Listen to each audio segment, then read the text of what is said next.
ஐரோப்பாவும் ஒன்னா சேர்ந்துருச்சு.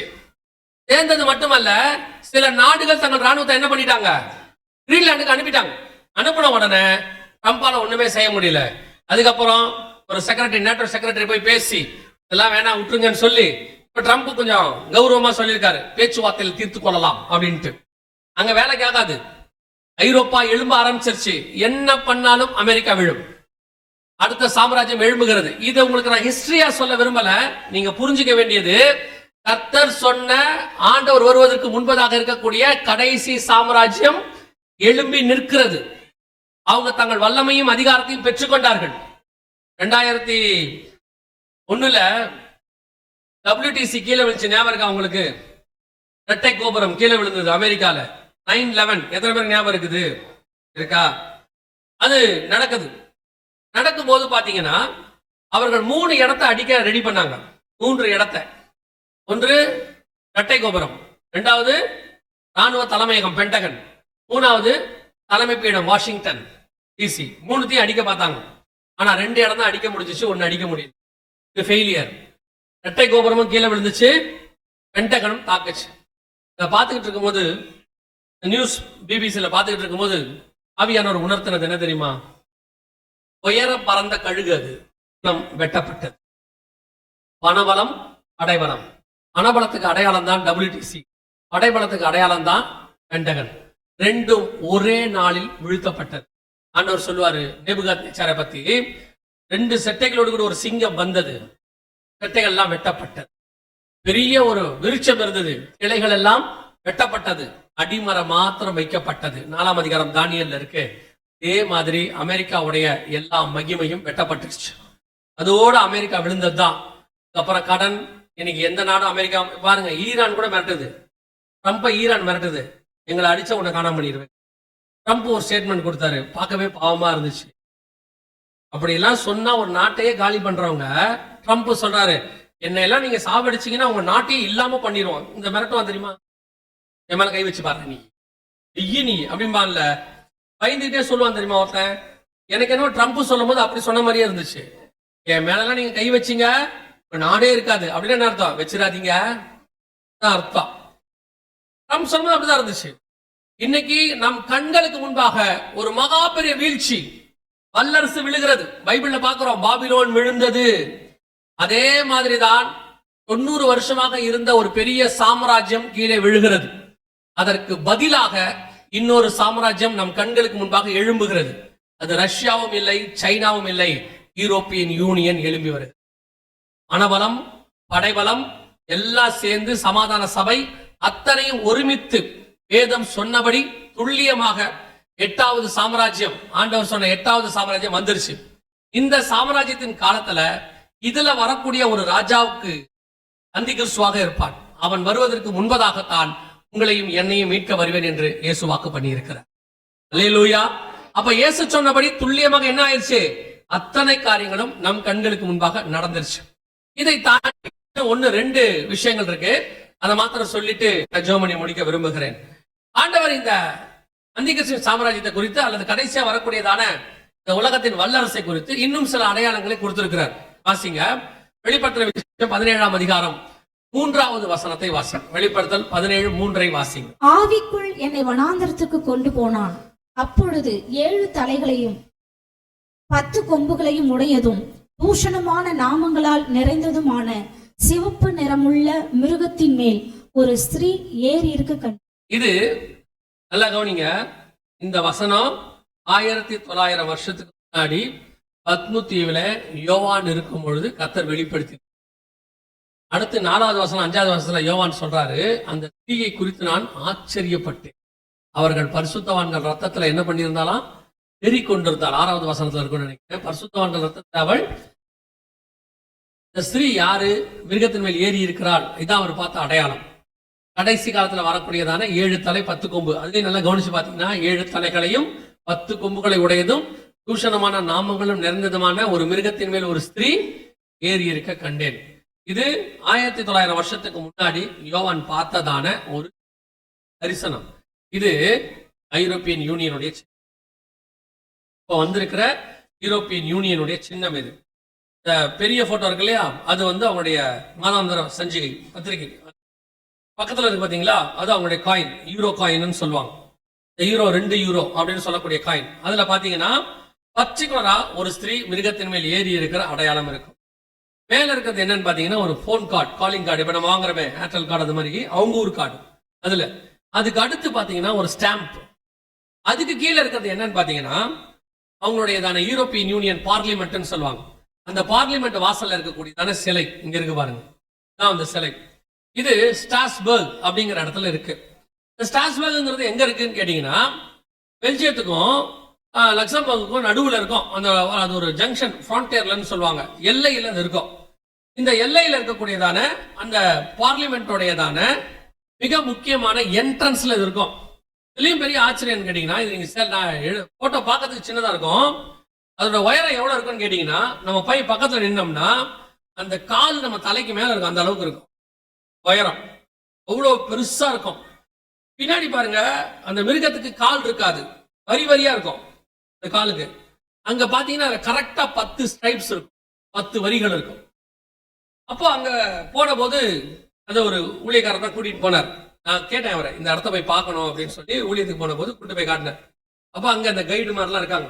அவங்கள கேட்டேன், அம்மா ஏன் மிருகம், இது என்ன அடையாளம் அப்படின்னா, இது சின்ன அணிலன். ஆனா இங்க மட்டும் இருக்காது, அவங்க ஊர்ல எந்த இடத்துக்கு போனாலும் அப்படி இருக்கும்.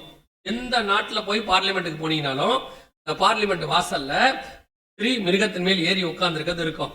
அதுலயும் பாத்தீங்கன்னா அந்த ஸ்திரீ சாந்தமா இருக்காது.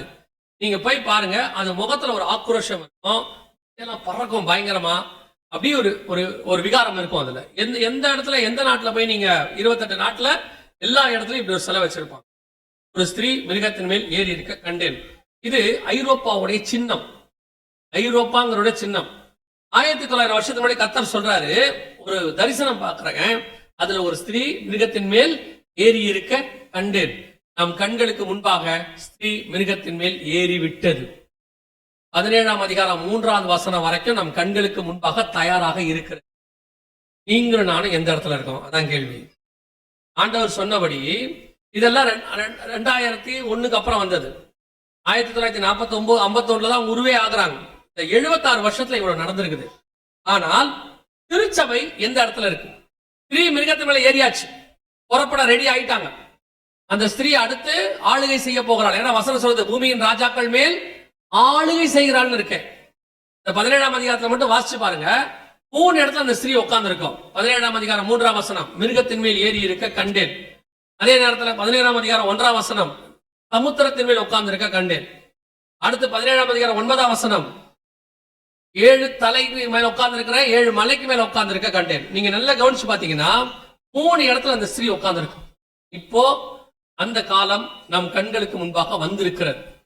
சபை எங்க இருக்கு, அதான் கேள்வி. இன்னும் சபைக்கு இதெல்லாம் தெரியாது. சபை இந்த அளவுக்கு உலகம் போயிடுச்சு, அடுத்த சாம்ராஜ்யம் வரப்போகுது. இப்ப எரேமியா வந்து சொல்றாரு, நேபுகாத்நேச்சார் வரப்போறாரு, பிடிக்க போறாரு, ஆலயத்தின் பர்வதம் இப்படி ஆக போகுது, சிலவாம் இப்படி ஆக போகுதுன்னு சொன்னா எரேமியாவை பிடிச்சுதான் காவல் வீட்டுல போட்டானாமா. அதை உணர்கிற அந்த எண்ணம் அவங்களுக்கு இல்ல. இதே மாதிரிதான் 100 வருஷம் நோவா சொன்னாராமா. ஆனால் வசனம் சொல்றது, அவர்கள் உணர்வில்லாது இருந்தார்கள், கீழ்ப்படியாமல் போன ஆவிகள் அப்படின்னு இருக்கு. அதே மாதிரிதான் ஒவ்வொரு காலகட்டத்தில் வரும்போது இப்படிப்பட்ட எச்சரிப்பை கர்த்தர் கொடுக்கிறார். சபை கேக்குதா? இது உலகத்துக்கு தெரியாது. உலகத்தான் உலகம் அதை உருவாக்கி வச்சிருக்கு. ஆனா தெரிஞ்சுக்க வேண்டியது சபை. ஏன்னா இதை தெரிஞ்சால்தான், இவங்க எல்லாம் எழுப்பி வராங்கன்னு தெரிஞ்சாதான் இவர்கள் ஆட்சியில வந்து உட்காரத்துக்கு முன்பதாக என்னுடைய ஆண்டவர் என்னை மீட்டுட்டு போவாருங்கிற ஒரு எதிர்பார்ப்பு சபைக்கு வரணும், ஒரு வாஞ்சை வரணும். ஆனா சபை இன்னும் எங்க இருக்குது? இன்னும் ஆசீர்வாதத்துக்கு பின்னால் ஓடிக்கிட்டே இருக்கு. இன்னும் உலகத்தை ஆதாயம் பண்ணணும், உலகத்தை ஜெயிக்கணும், அடுத்து நம்ம ஆட்சி தான் இப்படின்னு சொல்லிக்கிட்டே இருக்கு. சபையினுடைய வேலை என்ன? உலகத்தின் ராஜ்யம் நம்முடைய ஆட்சி அல்ல. ஆண்டவர் தெளிவா சொல்லிட்டாரு, உம்முடைய ராஜ்யம் வருவதாக. நம்ம ஜபமே மாறி போச்சு. உலகத்தை ஆதாயம் பண்றது, உலகத்துக்கு பின்னாடி ஓடுறது, இப்படியே தான் சபை கொஞ்சம் கொஞ்சமா. ஆனா நம் கண்களுக்கு முன்பாக இவைகள் நடைபெற தொடங்கிருச்சு. நீங்க ஆயத்தப்பட்டாலும் ஆயத்தப்படாவிட்டாலும் சடுதியாய் அந்த நாள் வரும். ஒருவரும் தப்பி போகாத, பூமி எங்கும் தத்தளிப்பும் இடுக்கணும் உண்டாகும். ஆண்டவர் சொன்ன ஒவ்வொரு வார்த்தையும் நம் கண்களுக்கு முன்பாக தெளிவாக நடக்குது. ஆனால் சபை இதை உணர்ந்து ஆயத்தப்படணும். அதுக்குதான் இப்போ சொல்றேன். 2 நாள் கூட்டம் எதுக்காக உங்களுக்கு கொடுக்கப்படுது அப்படின்னா, நாங்களும் கூட்டம் நடத்தணும்ன்றதுக்காக இல்ல. வருஷம் நாங்க கூட்டம் நடத்துறோம் அதுவும் இல்ல. நான் எப்போ இந்த ஊழியத்துக்கு வந்த புதுசுல 22 வருஷத்துக்கு முன்னாடி ஆண்டவர் எனக்கு சொன்னதான ஒரு காரியம். நாங்க இதுவரைக்கும் கர்த்தருடைய கிருபையினால சொல்றேன், இது சாட்சியா தான் சொல்றேன், இதுவரைக்கும் எந்த கூட்டத்துக்கும் எவ்வளவு பேர் வருவாங்க, அங்க எப்படி இருக்கும் கூட்டம் நாங்க கேட்டதே கிடையாது. எவ்வளவு பேர் வந்தாலும் எங்களுக்கு கவலையும் இல்லை. எங்களை ஆரம்பிக்கும் போது கர்த்தர் சொன்ன வார்த்தை, நீ 5000 பேருக்கும் பேச வேண்டியிருக்கும், ஒரு சமாரிய ஸ்திரிக்கும் பேச வேண்டியிருக்கும். ஆனா நான் உன்னை கொண்டு போய் ஒரு இடத்துல நிறுத்துறேன்னா எனக்கு உரியவர்கள் அங்கே இருப்பார்கள், அதனாலதான் உன்னை கொண்டு போய் அங்க நிறுத்துவேன்னு சொன்ன. இதுவரைக்கும் நாங்க எந்த ஒரு இடத்துலயும் ஒரு சின்ன கூட்டம் நடத்த மாட்டோம்னு சொல்லிட்டு போனதே கிடையாது. 10 பேர் இருந்தா கூட நடத்தி இருக்கிறோம். இப்போ சொல்றேன், எனக்கு அது கவலையும் இல்ல. அந்த 10 பேர்ல கொஞ்சம் பேர் கர்த்தருக்குரியவனா இருப்பான். இப்போ சொல்றேன், இந்த கூட்டங்கள் இங்க நடைபெறுவதற்கு காரணம் தம்பியோட ஆசையோ என்னுடைய ஆசையோ யார் பிரயாசமும் இல்ல. பரலோகம் முன்குறித்தது, நம்முடைய ஜனங்களை சேர்த்து கொள்ளும்படி பரலோகம் விரும்புகிறது. ஆகவே உங்களுக்கு இந்த செய்தி கொடுக்கப்படுகிறது. இதை கேட்டு உணர்வடைஞ்சு கர்த்தரை சந்திக்கிற இடத்துக்கு நீங்கள் நானும் மாறணும், அவ்வளவுதான். இவ்வளவு தூரம் நடந்துருச்சுன்னா இயேசு சொன்ன இத்தனையும் நடந்துருச்சுன்னா அவர் வருவேன் என்கிற தீர்க்க தரிசனம் என்ன செய்ய போகுது? மிக துல்லியமாய் நடக்க போகிறதுன்னு அர்த்தம். என்ன ஆச்சரியம்னா, உலகத்தான் இவ்வளவு தூரம் ஆயத்தப்பட்டான் 17:3 வரைக்கும். நாம இன்னும் ஆயத்தப்படல. இன்னும் வாக்குத்தத்தத்துக்கு முன்னாடி ஓடிட்டே இருக்கிறோம். அடுத்து ஜனவரி 1 வாக்குத்தத்தம் முடிஞ்சிச்சு. அடுத்து என்ன? இப்ப பிப்ரவரி 1. ஜனவரி 1 வந்தது வருஷ வாக்குத்தத்தம், பிப்ரவரி 1 மாச வாக்குத்தத்தம். ஏன்னா வருஷ வாக்குத்தத்தம் மாசத்துக்கு வராது, இது மாச வாக்குத்தத்தம். அப்புறம் டெய்லி காணல போன்ல வருது, அதுக்கு பேர் என்னது? டெய்லி வாக்குத்தத்தம். இது 10வதுக்கு பக்க வழியாய் தீர்க்க டெய்லி வாக்குத்தத்தம். இது 10வதுக்கு பக்க வழியாய் தீர்க்கதரிசி வரை விட்டு கூட்டு போறீங்க. அது என்னன்னு கேட்டீங்கன்னா எக்ஸ்ட்ரா வாக்குத்தத்தம். வாக்குத்தத்தம்னு சொல்லி படிக்க வேண்டிய வசனத்தை படிக்காம விட்டு, தெரிந்து கொள்ள வேண்டிய தீர்க்க தரிசனங்களை தெரிந்து கொள்ளாம விட்டு, இன்னும் உங்கள் கண்கள் எது மேல இருக்குது? எகிப்தின் குமட்டை காய்கள் மேலும் இறைச்சி பாத்திரத்தின் மேலதான் இருக்கு. அதேதான் விட்டா அங்க வயிறுவியா திருப்பி. உங்களுக்கு காணான பத்தின சிந்தனையே இல்ல. அனாந்தரத்துக்கு வந்தவன் சொல்றான் எகிப்தின் குமட்டை காய்கள், எகிப்தின் இறைச்சி பாத்திரம். இன்னும் சொல்லிட்டு இருக்கான் நம்மாலு. நல்லா ரட்சிக்கப்படுறதுக்கு முன்னாடி எப்படி இருந்த தெரியுமா? சந்தோஷமா சொல்றான். அது எவ்வளவு கஷ்டமா இருந்திருக்கும். அங்க இருந்து ஆண்டவர் மீட்டு கொண்டு வந்திருக்காருல்ல. நாங்களாம் அங்க இருக்கும் போதெல்லாம் சந்தோஷமா போயிட்டு வருவோம்பா. எப்படா அதை விட மேலான சந்தோஷம் தானே வந்திருக்கிறோம். அப்ப இந்த சந்தோஷத்தை பார்த்தா நமக்கு அது சந்தோஷமா தெரியவே கூடாது இல்ல. ஆனா இன்னும் எகிப்துக்கு அந்த இடத்து மேல நம்ம போயிட்டே இருக்குது. அதனுடைய விளைவு என்ன? அதை தெரிஞ்சுக்கிறீங்கிறது வேற, தெரிஞ்சுக்க வேண்டியதை நீங்க தெரிஞ்சுக்கவே இல்லை. நீங்கள் அப்படிப்பட்ட ஊழியக்காரர்களை வேற தெரிஞ்சுக்கிறீங்க. இப்ப அப்படியே காது கிணிய பிரசங்கம், அப்படியே உங்களுக்கு ஏத்த மாதிரி பிரசங்கம் பண்ணணும். நான் சொல்றேன், பூமிக்குரியதான தேவைகளை பரலோகம் சந்திக்கும். நமக்கு எதுல ஆண்டவர் குறை வச்சிருக்கிறாரு சொல்லுங்க? நான் கொஞ்சம் கம்பேர் பண்ணி எப்பவும் பார்ப்பேன். முன்னாடி உள்ள பரிசுத்தவான்கள் மாதிரிலாம் நம்ம இல்ல. அவங்களுக்கு இருந்த கஷ்டம் நமக்கு இல்ல. நமக்கு முன்னாடி இருந்த பரிசுத்தவான்கள் செருப்பு தேய நடந்திருக்கிறாங்க. இன்னைக்கு ஓரளவுக்கு நமக்கு 2 வீலரோ 4 வீலரோ கர்த்தர் கொடுத்திருக்கிறார். அவங்க எல்லாம் சாப்பாட்டுக்கே கஷ்டப்பட்டிருக்காங்க. இன்னைக்கு ஒரு வாரத்துக்கு தேவையான சாப்பாடு ஃப்ரிட்ஜில் இருக்கத்தானே செய்யுது, வச்சிருக்கோம் இல்ல. அன்னைக்கு உள்ள பரிசுத்தவான்கள் அடுத்த நிமிஷத்துக்கு காசு இல்லாம என்ன பண்ணணும்னு தெரியாம இருந்தவங்களா இருக்காங்க. இன்னைக்கு ஏதோ ஓரளவுக்கு பணம் இருக்குல்ல பாக்கெட்ல, ஆண்டவர் கொடுத்திருக்காரு தானே. அவர்களை விட கர்த்தர் நம்மளை நல்லா தானே வச்சிருக்கிறாரு. அப்ப அவர்களை விட நம்ம அதிகமா தானே ஊழியம் பண்ணணும், அவங்களோட அதிகமா தானே பிரயாசப்படணும். ஆனா சபை அவர்களை விட மோசமான இடத்துக்கு போயிட்டு இருக்கு. நாம் பார்த்த பரிசுத்தவான்களை விட கர்த்தர் நல்லதான் வச்சிருக்கிறார்.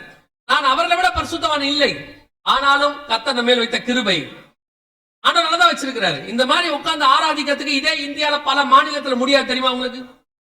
பல மாநிலங்கள்ல உட்கார்ந்து இந்த மாதிரி ஆராதிக்க முடியாது. ஆனா உங்களை என்னையும் உட்கார்ந்து ஆராதிக்கிற அளவுக்கு கர்த்தர் கிருபை கொடுத்திருக்கிறார். இதுவே பெரிய ஆசீர்வாதம். ஆனா இன்னும் திருப்தி அடையல. எதுக்கு பின்னாடியோ ஓடிட்டு இருக்கிறீங்க. தயவு செய்து வீட்டு வாசல் வரைக்கும் வந்துட்டாங்க. 17:3 வரைக்கும் நிறைவேறிடுச்சு. இனி காலம் கண்டிப்பாக செல்லாது. அல்லேலூயா. 2 காரியம் தான் சொல்லிட்டு முடிக்கிறேன். அதே 17ஆம் அதிகாரம் வெளிப்படுத்தின விசேஷம் 5வது வசனம் வாசி. மேலும் ரகசியம், மகா பாபிலோன் வேசிகளுக்கும் பூமியில் உள்ள அருவருப்புகளுக்கும் தாய் என்னும் நாமம் அவள் நெற்றியில் எழுதியிருந்தது. இது எதை பத்தின்னு கேட்டீங்கன்னா, யூரோப்பியன் யூனியனுக்குள்ள கிரியை செய்ய போகிற பாபிலோனுடைய ஆவி. பாபிலோனுங்கிறது எரேமியா புஸ்தகத்திலேயே ஆண்டவர் சொல்லிட்டாரு, அது எங்க போயிடும், சமுத்திரத்துல போயிடும், தண்ணியில போயிடும் அப்படின்னு சொல்லிட்டாரு. ஆனா அந்த பாபிலோனியன் ஸ்பிரிட், அந்த பாபிலோன் ஆவி என்ன செய்யுமா, கிரியை செய்யும்.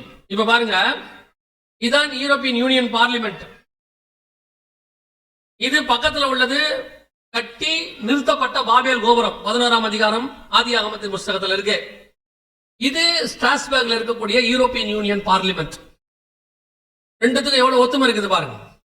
இதுக்கு பேரு அன்பினிஷ்டு கன்ஸ்ட்ரக்ஷன் சொல்லுவாங்க, கட்டி முடிக்கப்படாத கட்டடக்கலை.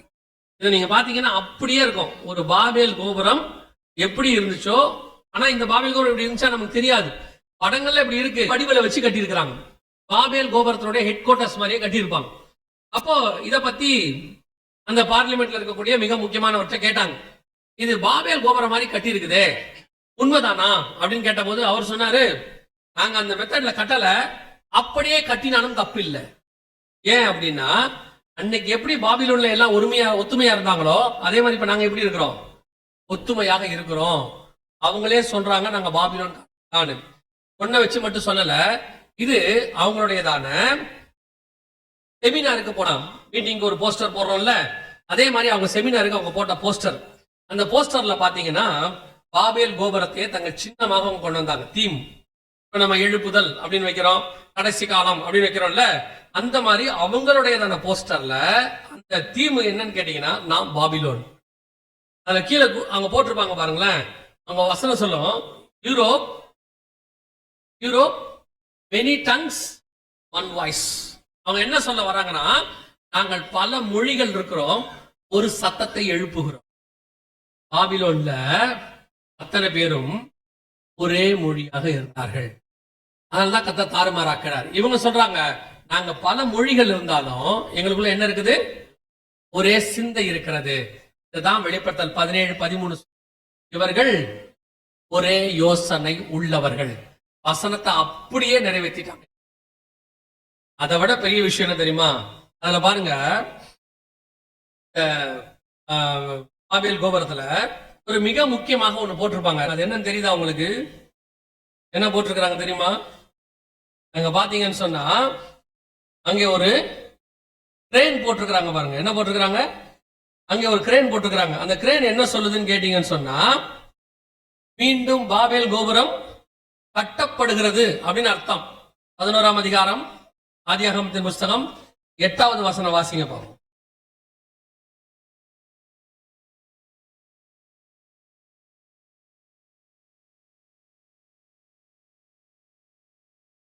அவர்களை அவ்விடத்திலிருந்து பூமியின் மீதெங்கும் சிதறி போக பண்ணினார்.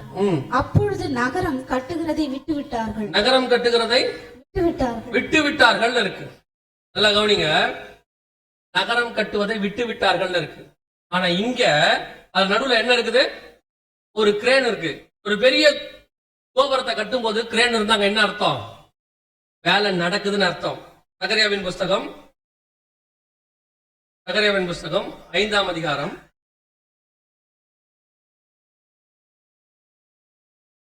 11வது வசனம்.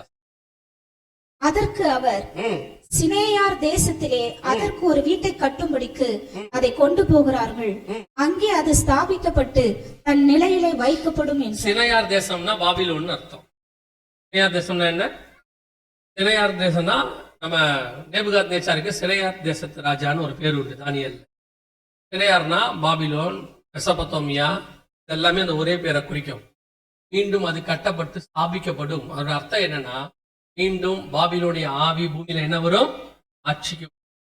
இவங்க சொல்றாங்க, நாங்கள் ஒரு மனமா வந்து நிக்கிறோம், மீண்டும் பாபேல் கோபுரம் கட்டுகிறோம். நல்லா கவனிச்சுக்கொள்ளுங்க, மீண்டும் என்ன செய்யறோம், பாபேல் கோபுரம் கட்டுகிறோம். கடைசியா இதெல்லாம் ஏதோ கோஇன்சிடென்ஸா நடக்குதுன்னு நினைச்சுக்காதீங்க. நம்ம கண்களுக்கு முன்பாக மிக மோசமான ஒரு சாம்ராஜ்யம் உருவாகிறது. திடீர்னு ஒரு சர்வாதிகாரி அதுல வருவான், ஹிட்லர் மாதிரி. அதை விட மோசமா, ஏன்னா பைபிள் சொல்றது 7ஆம் அதிகாரம் தானியேல்ல, அந்த மிருகம் வேற்று உருவமாய் இருந்தது. இயேசு சொல்றாரு, இதுவரைக்கும் காணாத ஒரு பிரச்சனை ஒண்ணு வருங்கிறார். இப்போ அதுதான் வரப்போகுது. இதுவரைக்கும் நம்ம பார்க்காத கொடுமையான ஒரு சர்வாதிகாரியின் காலம் வரும்.